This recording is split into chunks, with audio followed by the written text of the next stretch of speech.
قال رسول اللہ صلی اللہ علیہ وسلم انہا ستکون فتنۃ، عنقریب ایک بہت بڑا فتنہ رونما ہوگا۔ حضور نے خبر دی فتنے کی۔ حضرت علی فرماتے اس پر میں نے عرض کیا، میں نے عرض کیا مل مخرج منہا یا رسول اللہ، اے اللہ کے رسول اس سے نکلنے کا راستہ کون سا ہوگا؟ دیکھیے یہ لکھا ہوا ایگزٹ، نکلنے کا راستہ۔ اور عام طور پر آپ نے دیکھا ہوگا بڑے ہالز میں یہ سرخ روشنی ہوتی ہے، اس میں اس کا اہتمام کیا جاتا ہے کہ اگر خدا نخواستہ کو حادثہ ہو جائے لوگوں کو معلوم ہو نکلنے کا راستہ کون سا، یہ مخرج ہے۔ حضور نے خبر دی کہ فتنہ ہوگا۔ تو دیکھیے میں ایک بات عرض کیا کرتا ہوں، ذرا توجہ کیجئے، ہمارا حال کیا ہے؟ ہم بڑے ریشنلسٹ قسم کے لوگ ہیں، یہ زمانہ ریشنلزم کا ہے۔ اگر ہم ہوتے تو کیا پوچھتے؟ وہ فتنہ کیا ہوگا، کیوں ہوگا، کہاں سے آئے گا؟ ہمارے سوال یہ ہوتے، کب آئے گا، کیوں، کہاں، کب، کیسے؟ ان سب کی حیثیت علمی سوالات کی ہے۔ بھائی کب آئے گا ایک علم ہے، کیسے آئے گا علم ہے، کہاں سے آئے گا علم ہے، لیکن اصل جو عملی اعتبار سے اہمیت والی شے ہے، بچاؤ کا راستہ کون سا ہوگا محمد رسول اللہ، یہ بتائیے ہم۔ مل مخرج منہا یا رسول اللہ، حضرت علی نے یہ نہیں پوچھا فتنہ کیا ہوگا، کہاں سے آئے گا حضور، کیوں آ جائے گا، کب آ جائے گا، نہیں، مل مخرج منہا یا رسول اللہ، اے اللہ کے رسول یہ بتائیے کہ جب وہ فتنہ رونما ہوگا تو نکلنے کا راستہ کون سا ہوگا؟ اس کا جواب ہے، ارشاد فرمایا محمد رسول اللہ نے، کتاب اللہ، اللہ کی کتاب ہے وہ مخرج۔ یہ کتاب ہے کہ جس کو تھامو گے تو فتنوں سے محفوظ رہو گے۔ اس کے بعد آپ فرماتے ہیں فیہ نبأ ما قبلکم وخبر ما بعدکم وحکم ما بینکم، اس میں تم سے پہلوں کی بھی خبریں موجود ہیں، عاد اور سمود اور قوم نوح اور قوم ہود اور قوم لوط اور قوم صالح اور آل فرعون، یہ کون ہے؟ من قبلکم، تم سے پہلے۔ وفیہ خبر ما بعدکم، جو کچھ تمہارے بعد ہونے والا اس کی خبریں بھی موجود، لیکن وہ کیسے ہوں گی؟ وہ بٹوین دی لائنز ہوں گی، وہ بین السطور ہوں گی۔ ان کے لیے انسان کو، آپ کو معلوم ہے ایک عبارت میں سطور ہوتی ہے اور ایک درمیان میں ہوتا ہے، ان کے کچھ لکھا ہوا نہیں ہوتا۔ You have to read between the lines. Quran میں بعد میں آنے والے حالات بھی درج ہیں، لیکن اس طرح نہیں جیسے کہ پچھلے حالات درج ہیں۔ اس کے لیے ذرا ان ڈیپتھ پونڈرنگ اوور، غور و فکر اور تدبر کی ضرورت ہو۔ وَحُکْمُ مَا بَيْنَكُمْ، اور جتنے اختلافات تمہارے اندر پیدا ہوں گے تا قیام قیامت، ان سب کا فیصلہ بھی اس کتاب میں موجود۔ وَهُوَ حَبْلُ اللَّهِ الْمَتِينُ وَهُوَ الذِّكْرُ الْحَكِيمُ، یہی تو ہے، وَهُوَ الصِّرَاطُ الْمُسْتَقِيمُ، سیدھا راستہ۔ اور کون سا؟ یہ قرآن تو ہے۔ ہر رکعت میں کہتے ہو اهْدِنَا الصِّرَاطَ الْمُسْتَقِيمُ، اور قرآن دیا ہوا اس پر غور نہیں کرتے۔ عجیب تماشا ہے ہمارا، نماز کی ہر رکعت میں اهْدِنَا الصِّرَاطَ الْمُسْتَقِيمُ، اور حضور فرمائے وَهُوَ الصِّرَاطُ الْمُسْتَقِيمُ، صراط مستقیم یہ قرآن ہی تو ہے۔ الذکر الحکیم یہ قرآن ہی تو ہے۔ وَهُوَ حَبْلُ اللَّهِ الْمَتِينُ، اور یہی ہے اللہ کی مضبوط رسی۔ آپ نے قاری صاحب سے وہ آیات سنی سورہ آل عمران کی، وَاعْتَصِمُوا بِحَبْلِ اللَّهِ جَمِيعًا وَلَا تَفَرَّقُوا، اللہ کی رسی کو مضبوطی سے مل جل کر تھامو اور تفرقے میں مبتلا نہ ہو۔ تفرقہ ہوگا تو کیا ہوگا؟ تمہاری ہوا اکھڑ جائے گی۔ آج آپ کو معلوم ہے دول عرب اگر یہ یکجا ہو جائیں، ایک دن کے لیے اسرائیل قائم نہیں رہ سکتا، امریکہ نہیں، امریکہ کا باپ اسے قائم نہیں رکھ سکتا۔ اگر امت عرب ہی جمع ہو جائے، عالم اسلام تو بڑی شے ہے، جو وسائل ان کے پاس ہیں، جو اللہ تعالیٰ نے ان کو نعمت عطا فرمائی، لیکن افتراق، انتشار، اختلاف، جتھے بندی، گروہ بندی، دھڑے بندی، اس نے اسرائیل کا خنجر ان کے سینے میں پیوست کیا ہوا۔ اس لیے کہ فَتَذْهَبَ رِيحُكُمْ، اگر تم اختلاف کرو گے تو تمہاری ہوا اکھڑ جائے گی۔ آج وہ ہوا اکھڑ چکی۔ تو فرمایا وَاعْتَصِمُوا بِحَبْلِ اللَّهِ جَمِيعًا وَلَا تَفَرَّقُوا، اللہ کی رسی کو مضبوطی کے ساتھ مل جل کر تھامو اور تفرقے میں مت پڑو۔ حضور فرما رہے وہ اللہ کی رسی کون سی؟ ہوا حبل اللہ المتین، یہی قرآن ہے اللہ کی مضبوط رسی۔ علامہ اقبال نے کیا خوب کہا ہے، علامہ اقبال نے قرآن اور حدیث کے حقائق کو جس طریقے سے اشعار کا جامع پہنایا ہے، وہ تو خود کہتے ہیں گوہر دریائے قرآن سفتام، میں نے قرآن مجید کے دریا سے موتی نکال کر اپنے اشعار کے اندر میں نے چن دیے ہیں، میرا کام اور کچھ نہیں ہے۔ موتی کوئی بھی غواص پیدا نہیں کرتا، دریا کی گہرائی سے نکال لاتا ہے۔ یہ میری حکمت نہیں ہے جو میرے اشعار میں ہے، یہ میں نے قرآن مجید کے دریا میں غوطہ زنی کر کے اس سے یہ موتی نکالی۔ گوہر دریائے قرآن سفتم۔ اب دیکھیے اسی حدیث کے اس ٹکڑے کو کیسے شعر میں لائے ہیں۔ از یک آئینی مسلمان زندہ است، پیکرے ملت ز قرآن زندہ ہست۔ مسلمان کی زندگی تو ایک آئین کے بدولت ہے، یہ آئین قرآن، جو کہا تھا کبھی قائد اعظم مرحوم نے جب پوچھا گیا تھا کہ آپ کے پاکستان کا دستور کیا ہوگا، کیا فرمایا تھا؟ یاد کیجئے کہ ہمیں کسی نئے دستور کی ضرورت نہیں، ہمارا دستور 1400 برس پہلے طے ہو چکا ہے۔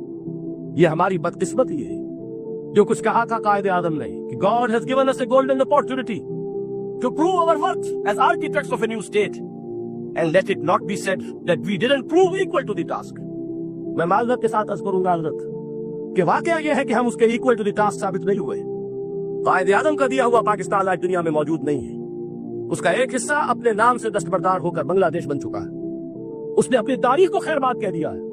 حالانکہ مسلم لیگ کی جنم بھومی ڈھاکہ ہے، 1906 میں ڈھاکہ میں مسلم لیگ نے جنم لیا تھا، اور اگر وہ صرف ہم سے علیحدہ ہوتا یہ اکیلا صدمہ ہوتا، لیکن یہ کہ اس نے جب نام بدلا ہے در حقیقت اس نے اپنے تاریخ سے اپنے پس منظر سے استعفیٰ دیا۔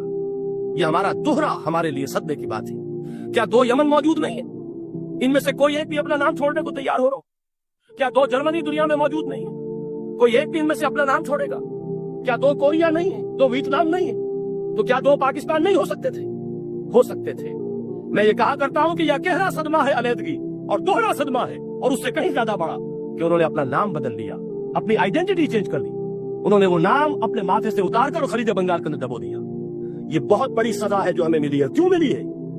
کہ ہم نے 25 برس تک اس قائد جس کو کہا تھا کہ وہ ہمارا آئین ہے، اس کو آئین نہیں بنایا۔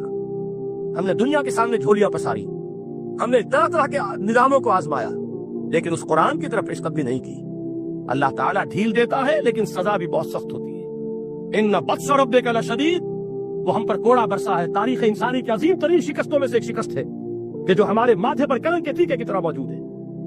اللہ کرے کہ آئندہ یہ تاریخ اپنے آپ کو نہ دہرائے، لیکن میں عرض کر دیتا ہوں آپ سے، جو ہمارے لچھن ہیں، جو ہمارا طرز عمل ہے، جو ہمارے لیل و نہار ہیں، جو ہمارا انداز ہے، اللہ کے دین کا استہزاء اور تمسخر، جس طرح اللہ کے ساتھ مذاق ہم کر رہے ہیں، اس کا شاید اس سے بھی کہیں زیادہ برا نتیجہ نکلے۔ اللہ مجھے اور آپ کو اور ارض مقدس پاکستان کو اس انجام سے بچائے، لیکن اس کے لیے کام کرنا ہوگا۔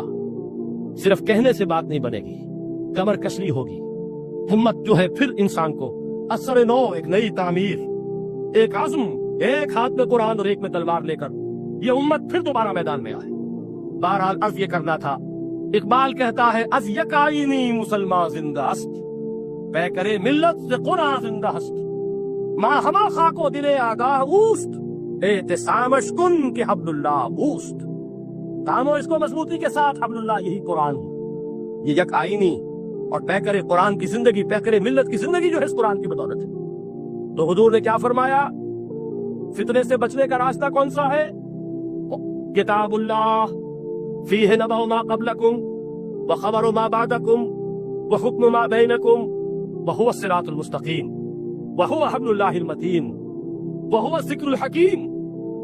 ایک 3 جملے اور سن لیجئے۔ هو الذی لا یشبع منہ العلماء ولا یخلق عن کثرت الرد۔ یہ قرآن وہ شے ہے جس سے اہل علم کبھی سیر نہ ہو سکیں گے۔ ولا تنقضی عجائبہ، اس کے عجائب کبھی ختم نہیں ہوں گے۔ یہ ہیروں کی وہ کان نہیں ہے کہ جو کبھی خالی ہو جائے کہ سارے ہیرے نکل چکے، اب مزید ہیرے نہیں ہیں، نہیں، علم اور حکمت کے ہیرے اور ہدایت اور حکمت کے موتی اس میں سے ابد الآباد تک نکلتے رہیں گے۔ ضرورت صرف کھودنے کی ہے۔ میں نے وہ لفظ استعمال کیا تھا، آج کا قرآن کھودنا ہوگا، آج کی ہدایت اس قرآن سے نکالنی ہوگی۔ قرآن جب نازل ہوا آن دی سرفیس، بالکل ظاہر وہ تھی اس کی ہدایت جو اس دور کے لیے ضروری تھی۔ ہمیشہ کی ہدایت اس کے اندر رکھ دی گئی ہے، اس میں مضمر ہے، اس میں چھپی ہوئی ہے، اس کے لیے تدبر کی ضرورت ہے۔ کتاب انزلناہ الیک مبارک لیدبروا آیاتہ ولیتذکر اولو الالباب۔ لوگ تدبر کریں، اس کی گہرائیوں کے اندر غوطہ زنی کریں۔ لا تنقضی عجائبہ، اس کے عجائب کبھی ختم نہیں ہوں گے۔ ولا یسمع منہ العلماء، اہل علم کبھی اس سے سیر نہیں ہوں گے۔ آپ کو سخت بھوک لگی ہوتی ہے اور کھانا کھانے کی تھوڑی دیر کے بعد اب آپ کا ہاتھ رک جاتا ہے، سیر ہو گئے۔ بہترین کھانا ہے لیکن نہیں کھا سکتے۔ اگر عام حالات میں وہ آتا تو کبھی نہ چھوڑتے، لیکن اب وہ آپ کا میزبان کہہ رہا کچھ اور نہیں، تناول فرمائیے ذرا یہ دے بھائی، نہیں میں اب بھر چکا، یہ آپ کہتے ہیں کہ نہیں؟ حضور فرمایا یہ قرآن وہ شے نہیں ہے جس سے اہل علم کبھی سیر ہو سکے۔ ان کی پیاس بڑھتی چلی جائے گی، ان کے اندر quest of knowledge, search for wisdom بڑھتی چلی جائے گی۔ کبھی بھی انسان یہ محسوس نہیں کرے گا کہ مجھے جو لینا تھا میں لے چکا، بلکہ یہ کہ جیسے جیسے قدم آگے بڑھیں گے تہذیب کے، تمدن کے، علم کے، اتنے ہی قرآن جو ہے وہ آگے بڑھتا چلا جائے گا ہر دور کی رہنمائی کے لیے. لا تنقضی عجائبہ ولا یخلق عن کثرت الرد، بار بار کے پڑھنے سے اس پر بوسیدگی طاری نہیں ہوگی. دنیا کی اور کتابیں ہیں، ایک دفعہ پڑھ لیں گے، 2 دفعہ پڑھ لیں گے، 3 دفعہ پڑھ لیں گے، 4 دفعہ پڑھ لیں گے، پھر جی نہیں چاہے گی. لیکن یہ کتاب وہ ہے، امام شافعی کا میں واقعہ آپ کو سناتا ہوں. وہ یہ کہتے ہیں کہ ایک مرتبہ میرے ذہن میں یہ سوال آ گیا کہ اجماع کے لیے بھی قرآن مجید میں کوئی سند ہے، دلیل ہے؟ سب مانتے ہیں کہ اجماع جو ہے سورس ہے قرآن کے اسلامی قانون کی، جس پر کہ امت کا اجماع ہو جائے. تو کہتے ہیں میں نے 300 مرتبہ قرآن پڑھا اول سے آخر تک، صرف اس دلیل کی تلاش. 300 مرتبہ مجھے نہیں ملی. 301 مرتبہ جب پڑھ رہا تھا مجھے روشنی مل گئی. وہ یبتغی غیر سبیل المومنین کے جو الفاظ آئے ہیں، نولیہ ما تولی ونصلہ جہنم، جو کوئی شخص مسلمانوں کے راستے کو چھوڑ کر کوئی اور راستہ اختیار کرے گا ہم اسے اسی کے حوالے کر دیں گے اور جہنم میں پہنچا دیں گے.